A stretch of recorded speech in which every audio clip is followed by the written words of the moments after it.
Hello, everybody, and welcome to the very first episode of Theory Crafting with Tony, who is me.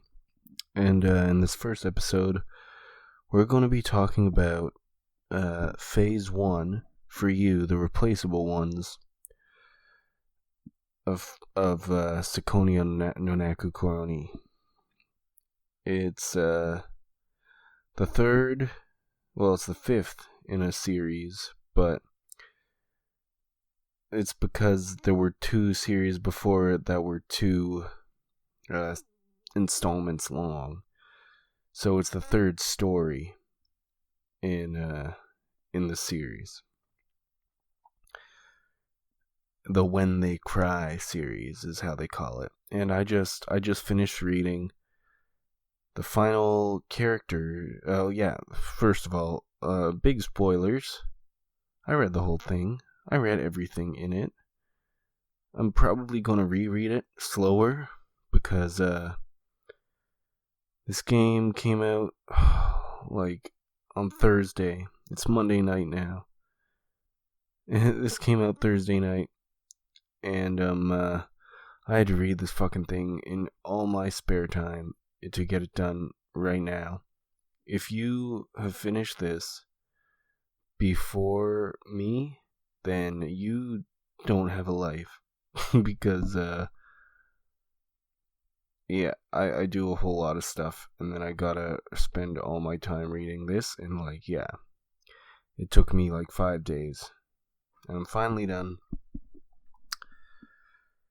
And I'm gonna go back and read it again slower, but with the information that I know, and then I might do a second episode of talking about it after I read through it slower with more information, knowing everything that happens. I might notice some things that I didn't notice my first go through, especially since I was doing my first one so quickly. But whatever. So, this is called theory crafting because I'm gonna talk about my feelings about some of the stuff that happened, and I'm gonna tell you what I believe is going on. So, obviously, one of the first big things that people are going to be wondering about when it comes to a new installment of the When They Cry series is the next episode going to be a repeat of the first episode, but different? And I'm not sure if it will be. If it is, then I'm assuming that each episode is going to be focused more on the different there's 5 different factions of the world, and the way that it works is only 4 of those factions really have they call them ketes or kets or however you pronounce them. They're the only ones who have, though they're groups of 3 soldiers. And but Leto, the 5th one, only has a group of 2, and it seems like they will be kind of the focus of all of them a little bit, since they are, Leto is the top of the world. They have the most money. They are it's the best place to be. And they have a lot to do, it seems, with a lot of the conspiracy things that are going on in the story. And that's why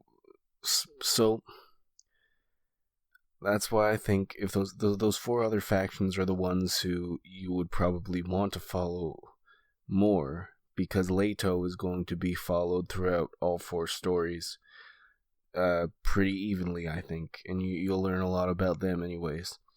But what I'm hoping that they do isn't a repeat of what happened before. What I'm kind of hoping is that they mix it up, they subvert the expectations, and it actually keeps going from where the first one left off, because there was a whole bunch of hints that there was a lot more coming.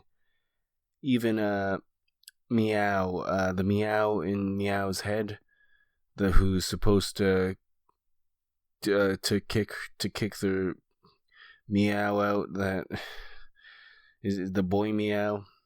Is supposed to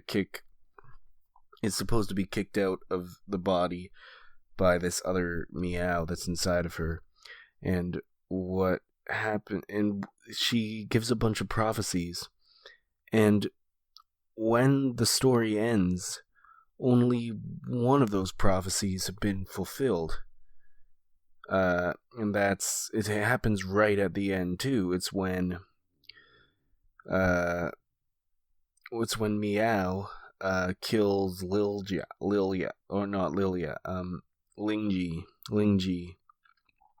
from China. That happens right at the end. And that's one of the first things that she prophesizes. But there's a whole bunch of other things that she prophesized. Like, apparently she kills Koshka, who is definitely still alive at the end. She's running away from the Jestress. And then it also says that she kills Jaden. And there was a weird thing. It didn't really show if Jaden was dead or not. But at the end, it showed Jaden with...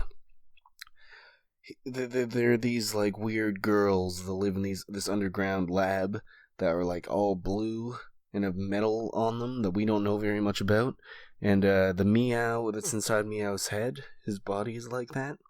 And Jaden, it ends, his body is like that.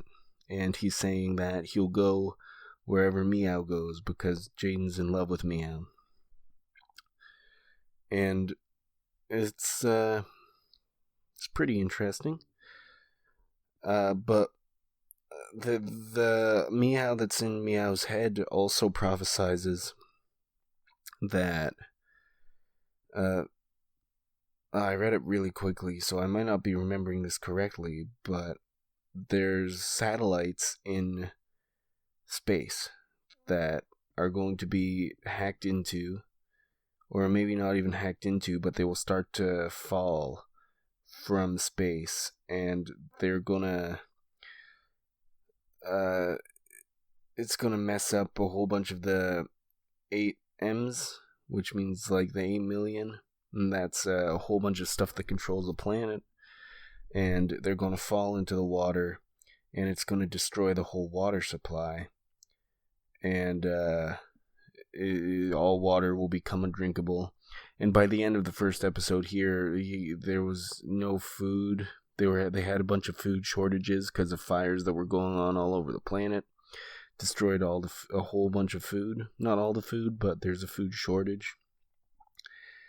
And also, the air is getting really bad. The planet is almost becoming unlivable because one of those scientists in that secret underground lab I was talking about earlier with the blue girls did an experiment successfully where he disabled all the 8Ms in the entire world. But, well, not like the important ones, like the anti-earthquakes. Okay, well, I'll have to explain these little machines. At the end of World War III, the world is destroyed, and in order to make the world be livable by people, they make these tiny microscopic robots that go into the atmosphere, and they completely change the way that the world works, and it makes the world become livable again.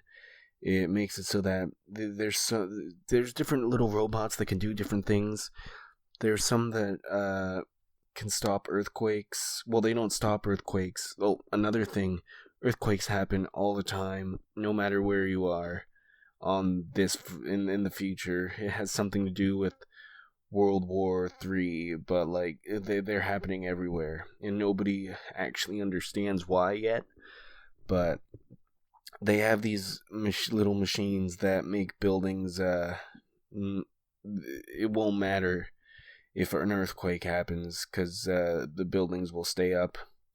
They have little machines that regulate the weather so that in the winter it never gets below 15 degrees Celsius, and in the summer it never gets above 25. And that's a pretty good temperature, but it causes a lot of problems when the scientist turns off all the 8Ms, and the weather's suddenly starts getting colder, and they don't know how to live in the cold, and they don't have anything ready for living in the cold because it hasn't been cold on Earth in hundreds of years. So it's pretty interesting. But yeah, so I think I finished reading the tips just this morning, and I really liked two of my favorite tips. Most of the tips aren't serious. Two of my favorites weren't serious, but my third favorite is probably the most serious one that showed probably the most information as far as I know. But I'll talk about the funny ones first. There's one where the AOU factions, all the main kete from the AOU faction are playing this game where they're trying to see who can make a simulation that best represents the tastiest way to eat an energy bar. And they all have their own little different funny things. Like Jaden does this super Olympic thing, and everyone's cheering for him because he's so awesome, and he wins an energy bar, and everyone says it's so stupid. But a lot of the tips actually show more into Chloe's character, because I'm Canadian and Chloe's Canadian, and I like that. But in the story, in the actual story, for the most part, except for one little part at the end when I was really confused because I hadn't read the tips yet, and it never mentioned it in the story. But Chloe seemed like she was pretty powerless and couldn't do very much, and was always being picked on by everybody else, except during the big fight before the truce that's happening on Christmas night. She actually electrocutes Lilia, which results in her death. It didn't show her death, but the writing was saying that she would surely die because of how Chloe was shocking her. And but I think that might have been Chloe Evil who was doing that. So a lot of the Gauntlet Knights have different personalities, and it was never exactly stated, but a lot of the tips are hinting at that Chloe has a really evil personality living inside of her, who is not in control most of the time.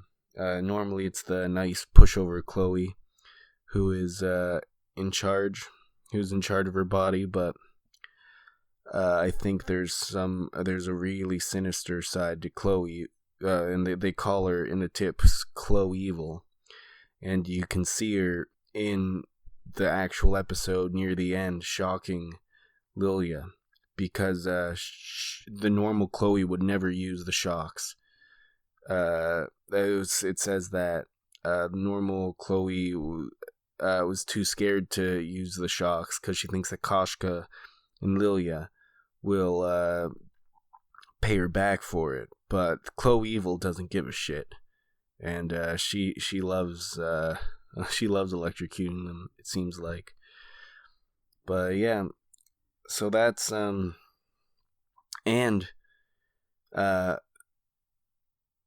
my second, sorry, I got completely off track. I was talking about my favorite tips. My second favorite tip is the one where Koshka is trying to get Meow to help her in this game that they play called Wanya Dora. and then Koshka ends up having to go to all the other members of the faction asking for, because Meow asks a favor, and then she goes to someone else, they ask a favor, and then they ask a favor, then it goes right back to Meow, and then suddenly Meow's just like, you know what, I'm just gonna do this for you, because I feel like it's just gonna loop over and over again. And I thought that one was really funny. But for my third favorite, that goes to I haven't even talked about Gunhild yet, but Gunhild is the third member of Meow and Jaden's Kete. And what happens is, in this tip, Gunhild goes to the... Because, okay, let me tell you more about Lilia and Koshka. They are equipment owned by the government, which is why Chloe gets pushed around, is because Lilia and Koshka just mess around, but Okanogi, their instructor, can't do anything to Lilia and Koshka because he'll get in trouble from the government because the government owns them. So he takes it all out on Chloe, the Canadian one, who is not owned equipment. So, yeah, so they live at this facility, this research facility, and Koshka is nicknamed Pandora, and she has that nickname because her brain is very chaotic.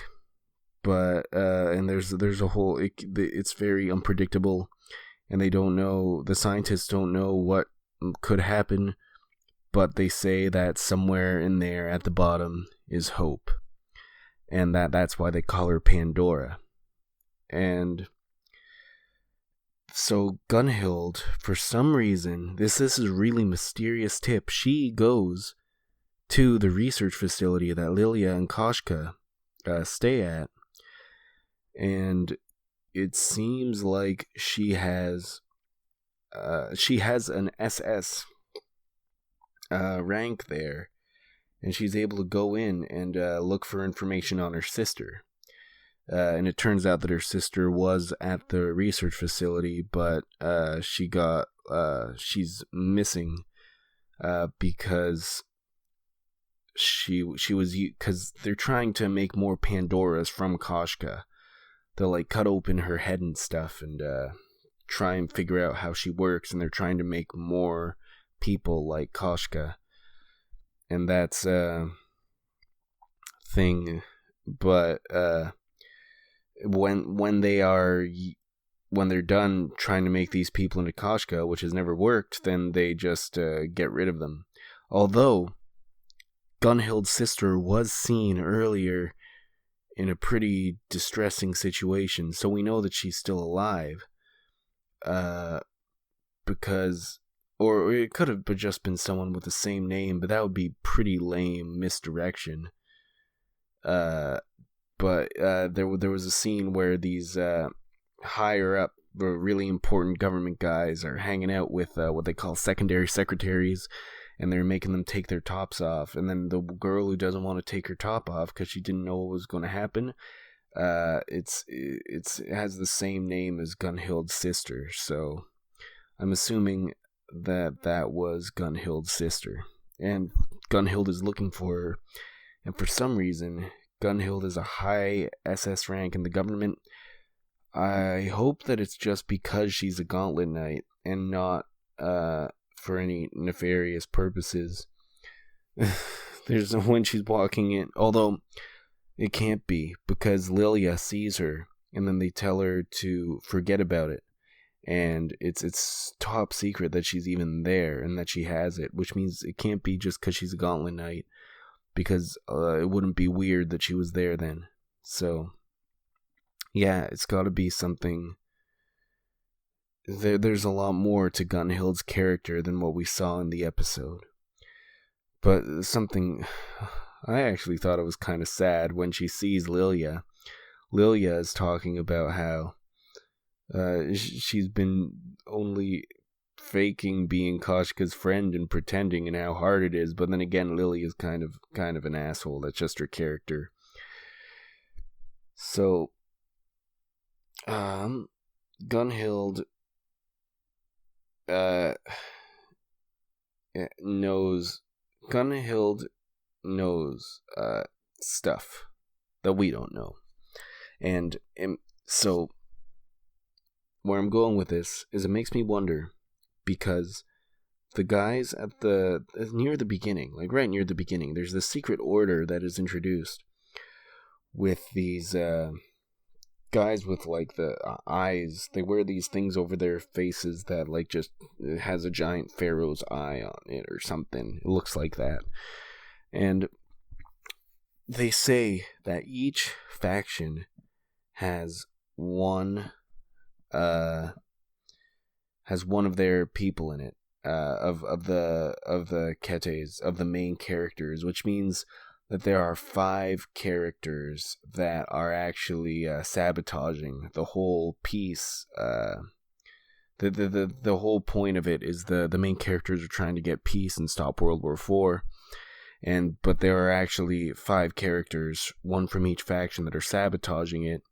And it's pretty clear that the character from Leto, who is a plant by this secret order, is Valentina.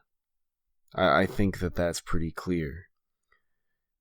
But it's just because of how she helps Meow's dad with so much stuff and doesn't even question it. I would be really surprised if it ended up being Mary Carmen. But I guess Ryukishi probably decided to make it obvious just because there were only 2 of them. And then there's 4 others that you gotta figure out. And what I'm thinking is that Tip sounds like Gunhild might be the plant. Because I think Chloe, because I was thinking it might be one of the ones with weird alternate personalities, but Chloe and Meow both have pretty scary alternate personalities. Or I guess they call them like different programs even, maybe. But I think that doesn't necessarily mean that they are the plants, because Chloe can do some bad stuff if she needs to, if she wants to, if her personality wants to. But Meow, I think that the personality that's in her head, that isn't the female, like meow like a cat. I think that was planted there by her father. I think that, and mother, because at the end there's a whole thing where it's, and I think that Meow's mother might be Vier, who's the leader. She's the scientist that's the leader of the secret laboratory where they destroy the world. And so Koshka is very important, and she survives, and one of the final scenes is her running away from the Jestress. So I don't think that she is a plant, because I don't think the Jestress would care if she survived so much and would chase after her trying to kill her. So I think that Koshka is just a really powerful Gauntlet Knight. And I don't think Lilia, I think that Gunhild is the plant. Although I could be way wrong. I think that Gunhild is the plant for the AOU. And I think that another plant, this is a crazy guess here, but we know that one of the plants, at least, is in the main people who are in the Order of the Public Bath. And I'm pretty certain that Rethabile might be them. It could be just Valentina again, because she was there too, but some of the messages don't sound like Valentina when they're being sent from the Order of the Public Bath. to that chivalric order. So it sounds like one of the other ones must be a plant too. So I'm guessing Rethabile, because I don't think it's Stanislaw. And yeah, though those were the two really big ones, who were also in the Order of the Public Bath, who would help decide a lot of the decisions. And so now that I'm talking about the Order of the Public Bath, I should probably explain it. The Order of the Public Bath is a chivalric order that Meow made after she found out that her dad made a chivalric order. There's a lot of chivalric orders in this, but it's called the Order of the Public Bath because at the very beginning, they met up with a whole bunch of other gauntlet knights from all around the world, and they made an oath in the It's a Rat Public Bath is what the chat or whatever the room that they were in was called, because it was a wrap of the festival thing that they were doing, the Olympic style games that they were doing, and also it was that's why the It's a Wrap was there, but it's because it was a wrap of the festival, and then it's called Public Bath because the place in their heads looked like a public bathhouse. So, but so then later they started the Order of the Public Bath, and that's why it's called that, because they couldn't think of another name, and they met in the Public Bath, and the Public Bath is where they kept having their meetings. But basically, what they stand for is peace, and they are gauntlet knights who are supporting the walls of peace from both sides, from all the countries around the world. And their main rules are don't die and don't kill. Don't kill, don't die. And they make this order to say that they will refuse doing anything that goes against their ways of peace. So that's what the Order of the Public Bath is. And now I'm just trying to think, what haven't I talked about that I think might be going on behind the scenes? I talked about Koshka. I think she's very important. And I've talked about how I think Gunhild might be the plant from the AOU. And how Rethabile, I think, is a plant. I can't remember if she's from the COU or somewhere else, but I think she's a plant as well. And I think that pieces. So if you know anything about When They Cry, then you'll know that in Higurashi, everything repeated over and over again, and Rika, it turns out, was the reason why. She was this blue-haired girl in Higurashi, and she had her soul split in two because of how long she was going through it, and she became Berncastel, or maybe, yeah, and because she was playing, and then in Umineko it expands on it even more, and makes it seem like Higurashi was a game between Berncastel and Lambda Delta, or that Lambda Delta started a game with Rika and she became Berncastel. So and then they're back in Umineko and they're using more game pieces, and there's a few obvious game pieces of Lambda Deltas, like the Gestress is a game piece of Lambda Delta. Valentina is probably a game piece of Lambda Delta, just cause. I wouldn't be surprised if she wasn't, though. But she could be. She's very possibly a game piece, but someone who I think is a game piece of Lambda Delta. This is a theory I think is more strange than any of the stuff I've said already. I think that Meow might be a Lambda Delta piece. If Lambda Delta and Berncastel, if this is still following the same rules. We don't know what the rules of this world are yet, or maybe we could figure it out. Maybe I'll figure it out on my second go through. When I come back, I'll be able to tell you, but right now I'm assuming that this is still a game being played by more than the three kings, because that's the obvious thing. But I think that it will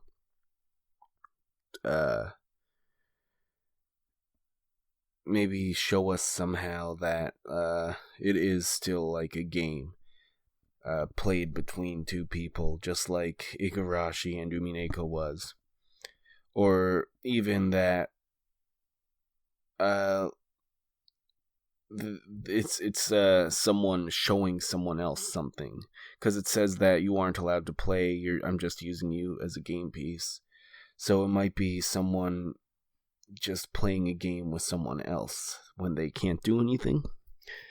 But I don't know. That's probably one of the theories I've thought the most about so far in the barely any time since I finished reading it. But yeah, I'm pretty happy with the story so far, and I'm excited to see where it'll go. And I might have more fleshed out thoughts on this after I'm done my second read through, probably in a couple of weeks. But I'm not sure if I have very much to say. If I remember anything, or if someone comments something that I should have talked about that I forgot, then I might do a second one of these even before I read it again. But I think it's a pretty good story, and I'm excited to see where it goes. Oh, I just remembered. I'm theorizing that. Oh yeah, right near the beginning, I was talking about how I hope that it doesn't repeat. And if it doesn't, then I'm betting that the second episode will be more of, it will show more of the destruction of the world. But there is a door in the lab that when you go through it, it sends you forward 1,000 years. And either at the end of episode 2 or at the end of episode 3, they're going to go through that door. And that's going to be one of the cliffhangers. Because they wouldn't do that right in the middle of an episode. If they do, then okay, I'm an idiot. Then don't listen to me. But that's definitely going to be a cliffhanger of Meow or somebody going through the door, and then either episode 3 and 4 or just episode 4 is going to take place completely 1,000 years in the future. And that would be really interesting. Considering how Beatrice from Umineko was a 1,000-year-old witch and had seen 1,000 years. I think that they might tie that in somehow. Yeah, okay, yeah. I think that's everything, though. So, I'm gonna upload this, and it's 11:33 right now. This should go live at 8 o'clock tomorrow morning, 8 o'clock a.m. So I hope y'all like this. Just realized I never talked about the big mystery of whether Meow is a boy or a girl.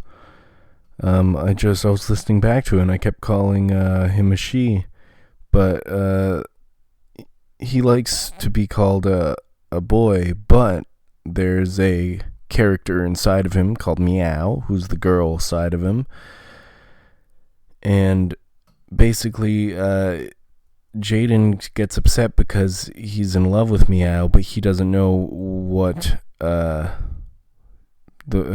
Meow's biological gender is. So he doesn't know if he'll be able to have sex with her, and it never says what gender Meow is biologically in the story. I'm thinking that it's probably biologically a girl, because everyone keeps calling him son, calling him a guy, but I think that's going to turn out that Meow's biologically a girl, and that's my thoughts on that. Sorry, I'm doing that real quick, just because I realized I didn't talk about that. So, well, now's the real ending. See y'all later.